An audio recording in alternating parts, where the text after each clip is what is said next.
For 17 days the sky above Earth had changed nothing, moved nothing, spoke. The stars still shone, but they felt colder now, distant and afraid. A great wall of alien ships hung in orbit, silent and unmoving, like statues made of night. They were, long and sharp with smooth black hulls that drank the sunlight instead of reflecting it. No lights blinked on their sides. No engines roared. No messages came through human channels. They just watched. People on the ground did not know what to do. Some cried, some prayed, some got angry. But no one knew why the aliens were there or what they wanted. The world governments tried to talk. They sent signals in every language, even ones made for space. But the Armada gave no answer. It was as if Earth did not exist to them, or worse, as if it was already gone. In low Earth orbit, the International Space Station floated like a broken toy. Its solar panels torn, its comms dead. Only one person remained inside, Commander Lisa Monroe. She had stayed behind when the last shuttle left, not because she was brave, but because someone had to watch, someone had to see what happened next. Lisa was not a fighter. She had spent most of her career managing supply runs and checking oxygen levels, but now she was Earth's last eye in the sky. She floated near the main window, her breath fogging the cold glass below her. The blue curve of the planet turned slowly calm and unaware of the death hanging just above it. He missed coffee. She missed rain. She missed her little sister's laugh. But most of all, she missed hope. It had been gone for days, now replaced by a heavy quiet that filled every room, every thought, every breath. On the 18th day, something changed. It started as a flicker far beyond the moon, a tiny ripple in the black like heat rising off desert sand. But there was no desert out here, only vacuum and silence. Lisa blinked, rubbed her eyes, and looked again. The ripple grew wider. Deeper space itself seemed to bend, then tear like fabric. Pulled too tight from that tear came a ship. It was huge, bigger than anything Lisa had ever seen. Even bigger than the alien dreadnoughts that blocked the sun. It moved without sound, without flash, just gliding forward like it had all the time in the universe. Its hull was dark gray, scarred with old burns and patched metal, but it held a kind of pride in its shape, like a soldier who had fought too long but refused to fall. On its side near the front was a name painted in red letters, faded but clear and dauntless. Lisa's heart jumped. She knew that name. Every child on Earth learned it in school. The Dauntless was a legend. A ghost ship. It had left Earth over 12 years ago on the Titan Exodus mission. A last desperate try to build a home on Saturn's moon. When Earth's climate began to collapse, the mission failed. Or so everyone thought. The ship vanished halfway there. No signal, no wreckage, just gone. But here it was, now real and alive, and heading straight for the alien line down. On Earth, people saw it too, through telescopes, through news feeds, through shaky phone videos shared a million times in minutes. The Dauntless cut through the darkness like a knife through smoke. It did not slow. It did not turn. It flew right into the center of the alien blockade, as if daring them to move. The Cathar ships stirred for the first time since they arrived. Their smooth hulls shifted slightly, like predators sensing danger. But they did not fire. They did not speak. They just watched. As the human ship took its place between them and the blue planet below, Lisa held her breath. She could not believe what she was seeing. It made no sense. How had the Dauntless survived? Where had it been? Why was it back, and who was flying it? She tried, her radio one more time static. Then a faint hum, then a voice, soft but steady, female and calm. "This is Captain Dana Ruiz of the United Nations starship, Dauntless, to any human listening. We are home." Lisa's hands shook as she keyed her mic. "This is Commander Lisa Monroe. As I read you, Captain, you are not alone up here." Pause, then a quiet laugh. "Thank you, Lisa. I was starting to wonder." On the ground, people stopped running. They stopped hiding. They looked up, not in fear, but in wonder. The Dauntless hung in the sky like a promise, a memory of what humans could be when they stopped fighting each other and looked to the stars together. But the aliens were still there, and they were not gone yet. The Cathar Armada had come for a reason, and silence was not surrender. Lisa watched as the Dauntless powered up. Its systems lights blinked along its spine. Engines hummed to life, not loud but deep, like a lion stretching after sleep. The ship was old, but it was ready down in New York. A boy stood on his roof staring up. His mother called him inside, but he did not move in Tokyo. An old man turned off his TV and opened his window in Nairobi.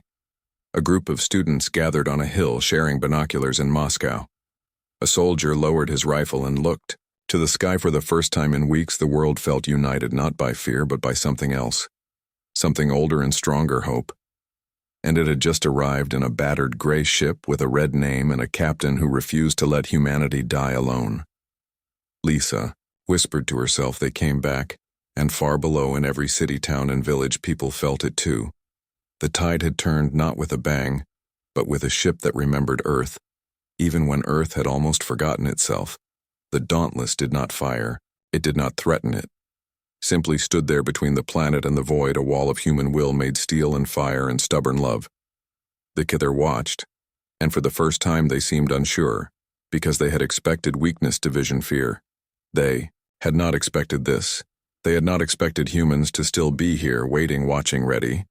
And they had certainly not expected a ghost ship to return from the edge of nothing, just to say one thing: we are not done yet. The Dauntless hung in space like a stone dropped into still water. Its presence sent ripples through both Earth and the alien fleet below. People watched from rooftops, beaches, and broken streets, their faces lit by the glow of phones and old TVs, showing the lone ship standing guard above them. It was not firing, it was not shouting, it was just there, solid and real like a mountain that refused to move. On the bridge of the Dauntless, Captain Dana Ruiz stood with her arms crossed, her eyes fixed. On the main screen, the Kither ships had not moved, but their energy readings were rising. Small shifts in their formation told her they were preparing something. She had seen this before, long ago, on the edge of known space when her ship first met the Ktharbeck. Then the Dauntless had barely escaped with half its crew dead and its engines failing. Now it was older, weaker, but its heart was stronger. Dana's first officer, Maya Briggs, floated beside her, checking systems with calm hands. Maya had once taught physics at a university before volunteering for the Titan mission. She was quiet, smart, and never panicked. Even when oxygen levels dropped or hull breaches opened, she believed in facts, in logic, but also in people. Captain, the Cathar are powering up their main arrays, Maya said, her voice low. They are not aiming at us yet, but they are locking onto Earth's major cities. Dana nodded. She knew what that meant. The Cathar did not waste words or weapons. They acted with cold purpose. If they were targeting cities, it meant they saw no reason to talk anymore. Then we give them something to hear, Dana said. She turned and walked to the comm station, her boots clicking softly on the metal floor. The Dauntless had no fancy holograms or voice commands. It ran on old systems patched with wire and willpower. She tapped a few keys and opened a channel. Not to the Cathar, but to every human frequency she could reach. This is Captain Dana Ruiz of the UN's. Dauntless to all stations, all nations, all people listen. She paused, then pressed a button. Music filled the void, not war drums, not sirens, not threats, but Beethoven, Mozart, a child singing happy birthday whale songs from the deep ocean, rain falling on leaves, a rocket launching with a crowd cheering below, a speech from long ago about dreams and equality. Laughter from a playground in Kansas, a grandmother telling a story in Spanish. A train whistle in the mountains. The broadcast looped over and over, a tapestry of human sound, raw, real, and full of life. On Earth, people stopped what they were doing. A man in Cairo lowered his weapon. A woman in Sydney hugged her neighbor. A child in Manila smiled for the first time in weeks. They heard themselves not as nations or enemies, but as one messy, beautiful species. But the real shock was in the Cathar fleet. Their ships jerked as if struck. Their smooth movements turned jerky. Their formation cracked like ice under pressure. Lights flickered along their hulls, and for the first time since they arrived, they sent a message. It boomed across all channels, deep and cold and full of confusion. Cease this noise, Dana smiled faintly. They do not understand, she said to Maya. Of course they do not, Maya replied. They think logic is everything. They do not know that sometimes a lullaby can be stronger than a laser. The Kither had come to judge humanity not by its weapons, but by its soul. They believed a species that could reach the stars but still hurt its own was a danger to the galaxy. They saw war, poverty, lies, and called it proof of failure. But they had never heard a human sing to a baby in the dark. They had never felt the silence after a shared meal. They had never seen strangers pull each other from rubble. The Dauntless broadcast showed them all of it, and it hurt them. Not their bodies, but their certainty. On the IS, Lisa Monroe listened to the music through her headset. Tears floated in zero gravity around her face. She recognized the voice in one clip. It was her sister singing, a song their mother used to hum. Lisa had not heard it in years down below in a small town in Oregon. A retired engineer named Carol heard the broadcast and sat up straight. She had spent her life building radios and satellites. Now she knew what to do. She called her old friends. They gathered in a garage full of spare parts and began building signal boosters to help the Dauntless reach every corner of the planet. In India, a group of students hacked into old military satellites and rerouted power to amplify the sound. In Brazil, fishermen used boat radios to rebroadcast the signal out to sea. Humanity was waking up not with guns but with voices. Meanwhile, the Cathar High Warden aboard the largest ship in the Armada stared at the data flowing. In his mind struggled the logic engines in his ship could not process what they were hearing. This was not communication. This was chaos. Yet it held a pattern, a rhythm, a kind of order. He could not name. He ordered a scan of the Dauntless. It was old. Its shields were weak. Its weapons outdated, but its energy core pulsed with something strange. Not just power, but purpose. Who commands that vessel? He asked his officers. We do not know, came the reply. But scans show only human life signs. No AI, no hybrids, just humans impossible. The warden said humans are divided. They cannot last alone in deep space for over a decade without tearing each other apart, yet here they are. On the Dauntless, Dana watched the Cathar ships pull back slightly, their weapons still. Hot but not firing, she knew this was only a pause. They would not leave. They believed too strongly in their mission. We need to show them more than sound, Dana said. What do you mean, Maya asked. We show them who we are, not just what we make, but what we choose.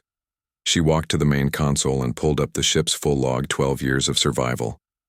The fights, the losses, the moments of joy, the funerals, the birthdays, the times they shared one meal. Because food ran low, the times they argued for hours, then hugged and moved on. She encoded it all into a data burst, clean, simple, and honest. Then she sent it not as a threat, but as a gift. The Cathar received it. And for the first time in their long history, they hesitated, because the log showed something. They had never seen a group of humans stranded light years from home with no hope of rescue. Yet they did not turn on each other. They built gardens from waste. They taught each other new skills. They kept records not just of science, but of dreams.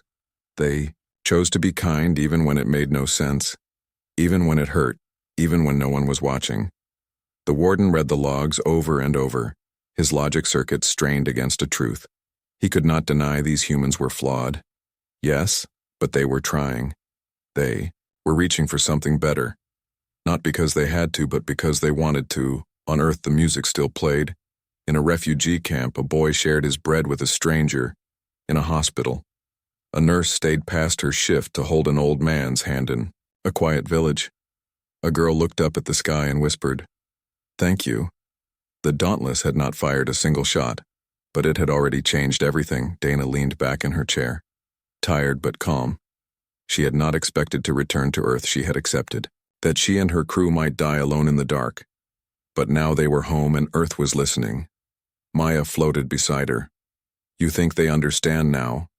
I do not know, Dana said. But I think they are starting to. Below the Cathar, Armada shifted again, not to attack but to watch. They were no longer just judges, they were students, and the lesson was just beginning. On the IS, Lisa recorded everything.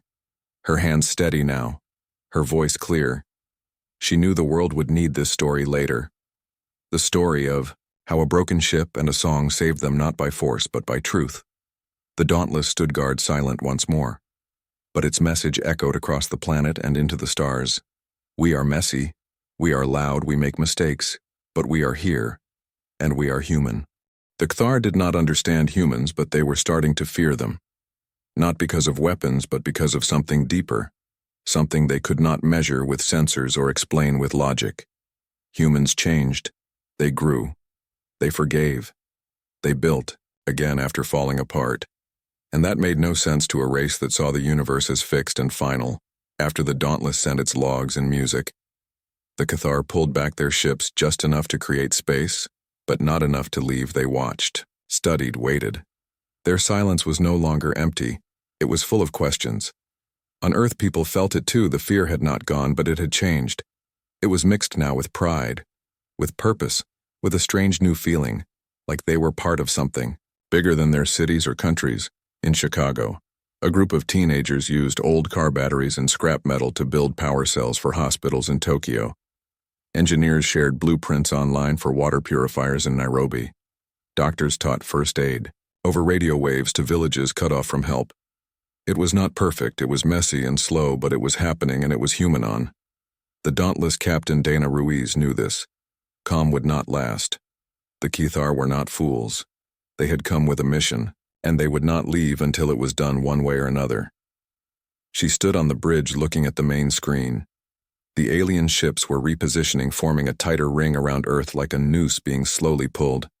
Maya Briggs floated beside, her reading the latest scans. Their energy cores are charging again. She said they are preparing for a full strike this time. Not just cities, but the whole biosphere. They want to sterilize the planet. Dana nodded. She had expected this. The Cathar saw, Earth is sick and they believed the only cure was to burn it clean. Then we stop them. Dana said, not with more war, but with truth. But how? Maya asked. They do not listen to words anymore. Not words, Dana said, memories. She turned and walked to the rear of the bridge where a sealed compartment held the ship's most precious cargo. Not weapons, not fuel, but data crystals. Each one stored years of human life. The dauntless crew had collected them during their long journey. Not for war, but for memory. They held voices, faces, songs, stories of people who would never see the stars but dreamed of them anyway. Dana's plan was simple, dangerous, and very human. She would not attack the Cathar. She would show them what they were about to destroy. Meanwhile, on the Lisa Monroe watched the Cathar ships glow with building power. She knew what was coming. She keyed her mic. Captain Ruiz, they are going to fire soon. I know, Lisa, Dana replied. Stay safe. Lisa wanted to say more, but there were no words left, only hope. On Earth, people gathered in open fields, on rooftops and parks. They did not hide. They looked up. They held hands. They sang the same songs the Dauntless had broadcast. They chose to face the end together if it came. But the Dauntless was not done. Dana's crew worked fast, loading the data crystals into the main transmitter. They linked it to the ship's gravity core, a risky move that could tear the ship apart. But it was the only way to send the signal deep into the Cathar network. As the Cathar final warning echoed across space, surrender. Your cradle world resistance is extinction. Dana gave the orders, and a pulse of light shot from the Dauntless, not a weapon, but a wave of memory. It carried the sound of a baby's first cry, the smell of bread, baking, the feel of rain on skin, the taste of shared food, the warmth of a hug after loss. It carried the pain of war, but also the courage to stop it. It carried everything that made Earth worth saving. The Cathar ships shuddered, their systems overloaded, not from damage but from overload. Too much feeling, too much truth. Their logic engines could not sort it all out. Their certainty cracked like glass. In that moment, Dana did something no one expected. She fired, but not at the ships. She aimed the Dauntless main gravity cannon at the empty space between the Cathar-led vessels and fired a focused pulse that bent space itself. The fabric of reality twisted and folded, trapping 3 of the largest Cathar dreadnoughts in a bubble of frozen time. They did not explode. They did not break, they just stopped moving, locked in place like insects in amber. The rest of the Armada recoiled in shock. No species had ever used gravity that way. Not as a weapon, but as a cage built from understanding. Not force on. Earth people cheered, but Dana did not smile. She knew this was only a delay. The Cathar would find a way out, and when they did, they would be angrier. But something had changed. On the bridge of the Cathar command ship, the High Warden stared at the trapped vessels, then at the data still flooding his systems. He saw a clip of a human mother shielding her child during a storm. He saw a man giving his last water to a stranger. He saw students planting trees in a ruined city. He turned to his second in command. What is this feeling? He asked. I do not know. Warden, came the reply. But our systems call it doubt. Doubt was unknown to the Cathar. They had never questioned their path before. Down below, in a small town in Maine, an old woman named Elaine sat on her porch watching the sky. She had lived through wars, famines, and loss, but tonight she felt peace. She whispered to the stars, "You are not alone." Her words were not heard by anyone, but the wind carried them anyway. On the Dauntless Dana sat for the first time in hours, her hands trembling. Not from fear, but from exhaustion, she looked at Maya. "We bought time," she said. "Now Earth must use it." Maya nodded and opened a channel to the planet. "This is First Officer Maya Briggs of the UN's Dauntless. To all humans, listen. We cannot fight this war for you, but you do not need to fight it with guns. You fight it by being who you are, by helping each other, by remembering that you are one species under one sky." The message spread fast in Russia. A soldier shared his rations with a family in need in Egypt. A teacher held class under the stars using a flashlight in Peru. Farmers shared seeds with neighbors they once argued with. The Kthar watched it all. And for the first time they saw not a broken species, but a healing one. Still they would not leave, not yet.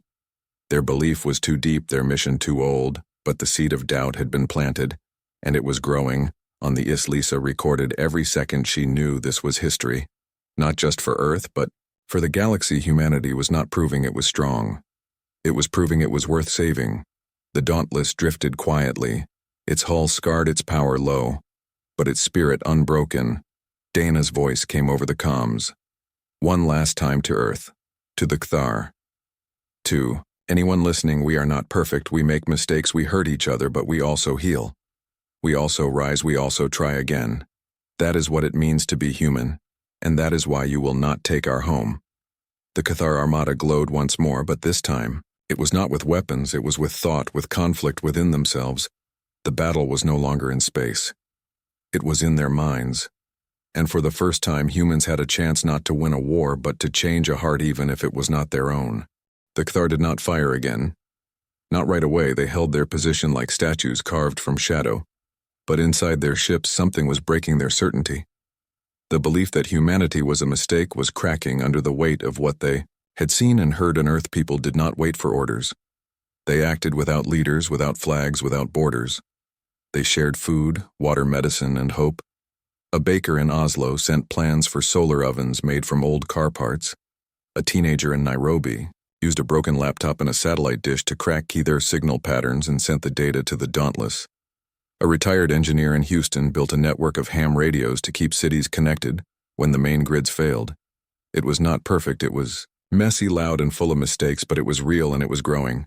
On the Dauntless, Captain Dana Ruiz watched the data stream from Earth with quiet pride. Her crew worked non-stop repairing systems, sharing rations and sending updates to Lisa on the IS. They were tired but not broken. They had spent 12 years learning how to survive together.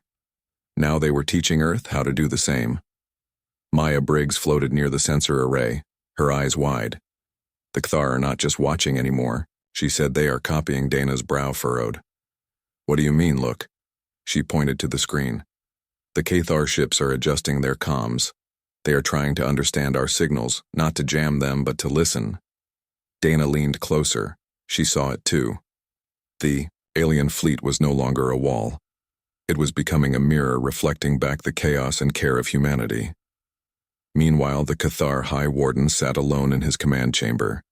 The logs from the Dauntless played on a loop around him. He saw a clip of two humans arguing over water, then sharing it anyway. He saw a child give her toy to a crying friend. He saw strangers dig through rubble to save people they did not know. He turned to his advisor. "Why do they do this?" he asked. "When it gains them nothing," the advisor hesitated. "Perhaps it gains them something we cannot see." The warden was silent for a long time, then he spoke again. "One ship cannot shield a world.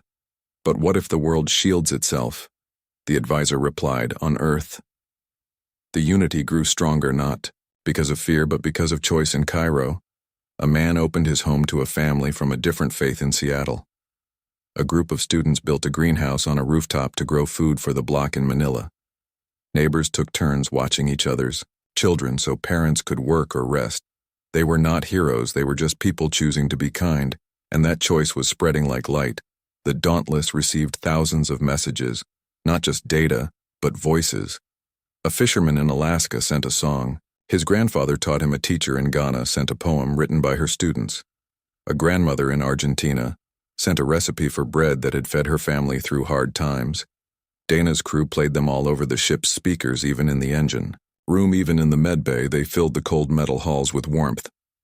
"We are not alone anymore," Dana whispered. Nomaya said, "We never were." Then the Cathar spoke again. Not with threats, but with a single question. "Broadcast on all channels. Show us your leader." Dana's heart sank. She knew what this meant. The Cathar wanted one voice, one face to represent Earth so they could deal with it like a machine. Simple, clean, final. But Earth did not work that way. Dana's reply was calm. "There is no single leader," she said. "Earth speaks with millions of voices all at once." Silence followed. Then the Cathar sent a new message. "If you have no leader, then prove your worth as one people." They opened a channel not to the dauntless, but to the whole planet. They showed a star system far away, dying, its sun fading, its people lost and afraid. They had sent a distress call long ago. But no one came until now. The Cathar said, "If you are truly one, if you are worthy of survival, then help them." It was a test, and Earth had to pass it together. Within hours, the response began, not from governments, but from people. A team of doctors in South Africa offered to lead a medical mission. Engineers in Germany designed a rescue shuttle using open-source plans. Pilots in Canada volunteered to fly it. Scientists in India calculated the safest route through asteroid fields. The Dauntless would carry them. But it needed help. On the ice, Lisa Monroe coordinated with ground teams using old NASA protocols and new ideas from teenagers who had never seen a real rocket but knew how to code better than anyone. In Florida, workers reopened an old launch site, not with military orders, but with volunteers who came with tools, food, and hope. They worked day and night, welding metal, running wires, testing engines, sharing coffee under the stars.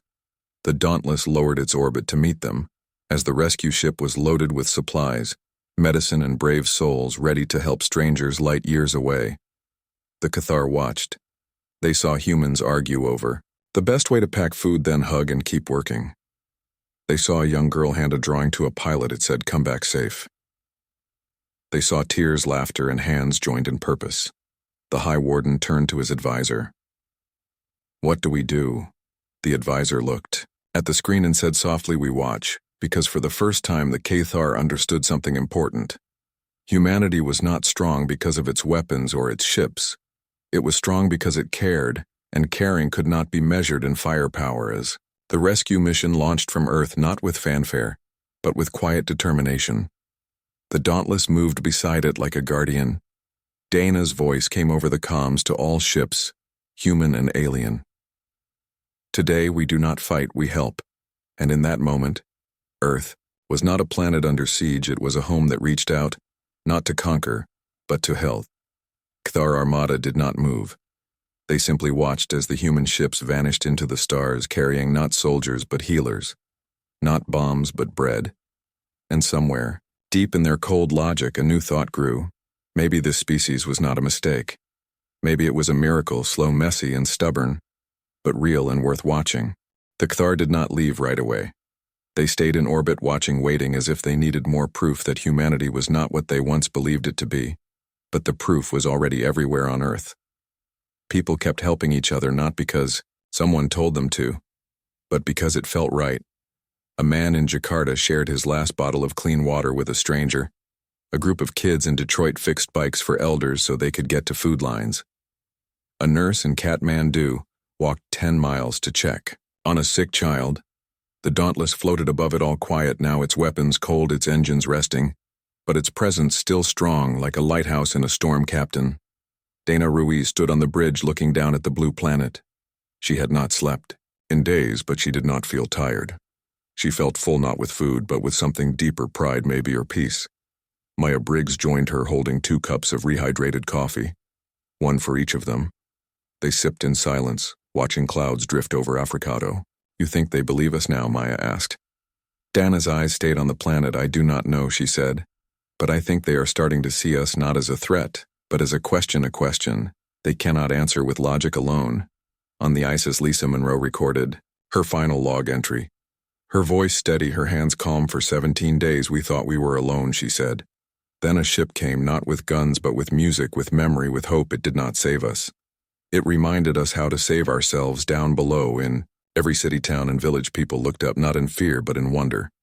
The Cthar ship still hung in the sky, dark and huge, but they no longer felt like a death sentence. They felt like guests waiting to understand. Then the message came. It was not loud, it was not angry, it was simple and clear. Broadcast on every channel in every language the Cthar had learned. You are not ready. The words made hearts stop for a second, but you may yet be. Silence followed. Then cheers rose from every corner of Earth, not wild shouts but soft, relieved sounds like a breath held too long. Finally let go. The Cthar Armada began to move, not toward Earth but away. Their ships turned slowly like great birds changing direction. Their black hulls caught the sunlight for the first time, not as weapons but as wings. They were leaving, not in defeat but in hope. On the bridge of their command ship, the High Warden watched Earth shrink behind him. He turned to his advisor. What do we tell the Council? We tell them the humans are flawed, he replied. But they choose to rise anyway. That is rare in this galaxy. The Warden nodded and added one more line to their report. They are not alone anymore. As the last Cthar ship vanished into the void, the Dauntless sent one final signal, not to aliens but to Earth. We are coming home. The word spread fast in New York. People hugged in the streets in Tokyo. Strangers shared tea in Nairobi. Children danced under the stars in Moscow. A soldier put down his rifle and called his mother. World was not fixed. War did not end. Hunger did not vanish. Lies still spread, but something had changed deep in the bones of humanity. They remembered. They were one species under one sky, and that memory would not fade. The Dauntless lowered its orbit. Slowly, its hull scarred, its systems worn, but its crew proud.